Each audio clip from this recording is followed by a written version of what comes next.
Please like, share আর subscribe করুন, আর ভিডিওটা শেষ অবধি দেখুন। একটা খুব সুন্দর জায়গার সন্ধান দেব। বাগা ক্যালাঙ্গুটে ক্যান্ডোলিম তো আছেই, কিন্তু নর্থ গোয়ায় আরও অনেক বিচেস রয়েছে। সাউথ গোয়ার নানা রকম পিসফুল বিচ ছাড়াও নর্থ গোয়াতেও রয়েছে, কিন্তু সেখানে ওই হট্টগোলটা একটু কম। তো যারা ফ্যামিলি নিয়ে যেতে চান তাদের জন্য ভালো। তাছাড়া এমনি যারা একটু লেজার ট্রিপ পছন্দ করে তাদের জন্য খুব ভালো বিচ হচ্ছে মরজিম, অ্যাশভেম, ম্যামব্রেম, আরাম্বল, কোয়ারিম। তো আজকে আমি গেছিলাম আরাম্বলে। হান্টার 79 বলে একটা শ্যাকে বসেছিলাম। খাবার দাবারের রেট মডারেট। তো এইখানে বসে সকালবেলা ফলমূল খেয়ে তারপর মাসাজ করিয়ে, ওইখানেই শ্যাকেই মাসাজ হয়, মানে তৈলমর্দন যাকে বলে। তো তারপরে সমুদ্রে স্নান করতে গেলাম। আরাম্বলে যেটা মজা সেটা হলো, আরাম্বলে দুটো সাইড আছে, একটা হচ্ছে ক্লিফ সাইড আর একটা হচ্ছে নর্মাল বিচ সাইড। তো সকাল থেকে 10টা থেকে বা 11টা থেকে 4টে 5টা অবধি বিচ সাইডে কাটিয়ে, এটা যেটা দেখছেন সেটা বিচ সাইড। এখানে লোকজন স্নান টান করে, ফুটবল টুটবল খেলে, করে আবার বিকেলের দিকে ক্লিফ সাইডের দিকে চলে যাওয়া যায়। ক্লিফ সাইড হচ্ছে ওই যে পাহাড়ের যে জায়গাটা দেখছেন, ওই দিকটায় মার্কেট রয়েছে, আর একটু গেলেই রক ফরমেশন রয়েছে, একটা ছোট্ট লেক রয়েছে, ওটার নাম সুইট লেক বলে। তো ওই দিকটায় চলে যায়। তো আমিও তাই করলাম, ওই সকাল 11টা থেকে 4:30 5টা অবধি এদিকটায় কাটিয়ে তারপরে ওই ক্লিপ সাইডের দিকে চলে গেলাম। এখন যেমন ক্লিপ সাইডের দিকে যাচ্ছি, যেতে দেখছিলাম সবাই বিচ ভলিবল টল খেলছে। এখানে ইন্ডিয়ান ফরেনার মিলেই খেলাধুলা চলছে। তো ক্লিপ সাইডে এরকম আপনি সুন্দর সুন্দর হোটেল পাবেন। এই একই দৃশ্য আপনি ভার্কালা গেলেও পাবেন, কিন্তু এইখানেও বেশ সুন্দর মানে পরিবেশটা। আর এইখানে আপনার মূলত মার্কেট রয়েছে, মার্কেট ধরে একটু এগোলে তারপরে আর একটা বিচ রয়েছে। তো ওই বিচটা হচ্ছে সুইট লেক বিচ বলতে পারেন, মানে ওটা আর কি ক্লিপ সাইড বিচ। দেয়ালে এত সুন্দর একটা গ্রাফিটি ছিল, তো দেখে দাঁড়াতেই হলো আর কি। মানে তারপর সুন্দর সুন্দর জামা কাপড় টাপড় পাওয়া যাচ্ছিল। এইখানে প্রতিটা এরকম রেস্টুরেন্টে এরকম আপনি ভিউ পাবেন।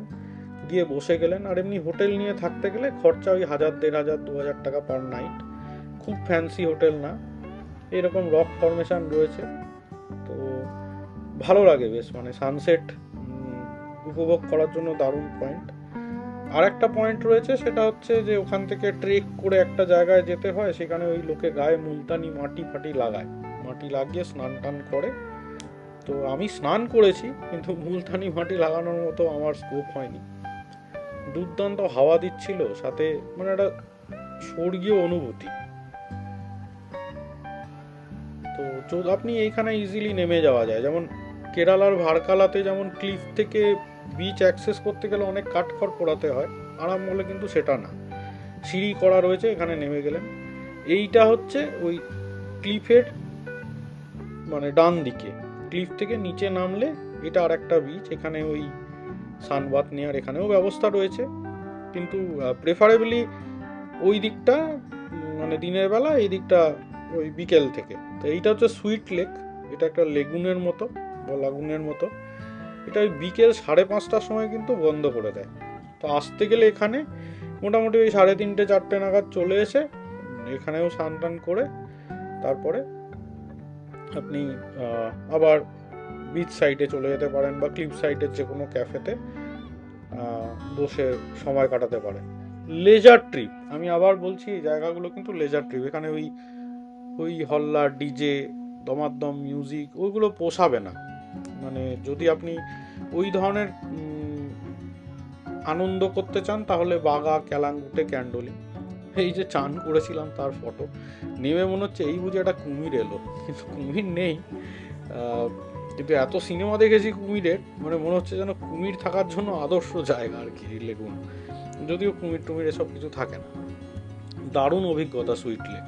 ঠিক আছে, তো আমি এই ক্লিপ সাইডের একটা ছোট্ট সুন্দর ক্যাফেতে বসেছিলাম। দেখুন কীরকম গা এলিয়ে বসে সমুদ্র দেখতে দেখতে এখানে কিন্তু খাওয়া দাওয়া করতে বা আড্ডা দিতে বন্ধু বান্ধবের সাথে কিন্তু ভালোই লাগবে। তো এই জিনিসটা কিন্তু অন্যান্য বিচে আমি সেরকম দেখিনি।